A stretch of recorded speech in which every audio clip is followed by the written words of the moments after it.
right, hello wine drinking people. Today is Friday, October 22nd.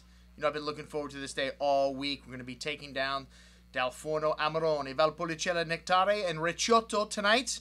5 vintages of Amarone. So this is a tasting I put on just because I can.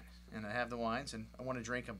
And I want to drink them with you. So unfortunately we're sold out tonight, but got a lot of events going on next week. We've got our Antonori dinner at Solita Restaurant on La Solis, where we will be popping open the Tignanello. That's right, folks, the very first of the Super Tuscans. And then we've got a Plumpjack dinner at Cafe Max, which is almost sold out. I think we only have like a few seats left for that. What a steal, $125 a person. Wow. Man, you can't drink and eat like that for, you know, twice that price with Plumpjack, especially the wines we are serving. Several of them cost more than that per bottle retail. All right, well, that's next week, folks, and then we're starting to wind things up because it's the holiday season. It's going to get a little nutty around here in November. So we've got a few events coming up. The big champagne tasting on November 20th, which you want to make your reservations early for that. We'll have over 50 champagnes that evening. All right, but what have I got to sell you today? All right, well, you know one of my favorite areas of the wine world is Montalcino, well, Tuscany. And no surprise, we've got another offering from Uccelliera. This is one of the top properties, a small property, and it's brought in still by Mark de Grazia. Well, it's a Mark de Grazia selection. And we've got the 2008 Rosso. These are wines that are making their way into the market slowly because 2007 was such a great vintage. 2008, a little bit on the light side.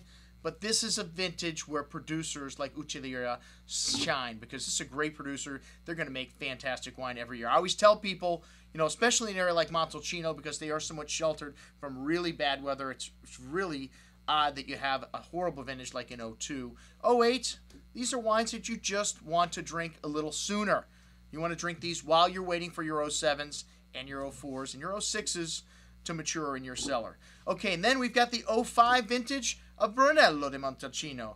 05, a very forward and appealing vintage. You know, whenever we do vertical tastings of Brunello di Montalcino, a lot of people, the last 10 years, some of the best wines, the most liked wines at these tastings are 98 and 2000. Why? Because when Brunello was released, even though it's released on its 5th year, it's held back longer than almost any other wine, still, to me, in a great vintage, like 04, 06 we're looking forward to. That's coming up in February next year. We'll have the first tasting probably late in March or early April with these highly anticipated 06s. But a vintage like 05, this is a vintage it's ready to drink almost right on release. And these are the ones, when we do tastings, that people end up buying to take home. Because, hey, most people don't keep their wine for 10 years. Most people are not wine nuts. They don't have 1,000-bottle cellars at home. So 2005 is the vintage that you want to buy, take home to drink tonight or in the short-term future. And this is the kind of producer that you want to buy from 05. Because, hey, you know, the 05s, you know, they're not crazy expensive. You're going to see 06s probably go up in price.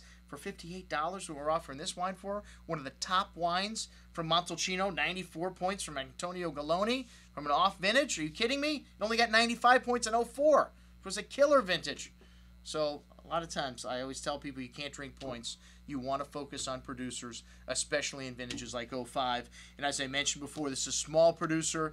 It has existed, this farm, since the 11th century, but it was bought by Andrea Cortonesi in 1986 and completely renovated. And he makes an old school style of Brunello. One of the things he started to do is cool down the fermentation temperature a little bit as of the 04 vintage, and it seems to have really affected the ratings on this wine. I've always felt that the wine was one of the top producers in Montalcino, but the press, well, they feel like this cooling down the fermentation temperature seems to have really helped out this wine. Well, check it out on today's email. I'm your host, Andrew Lampasone, signing off for the Wine Watch, saying remember, always drink the good stuff first.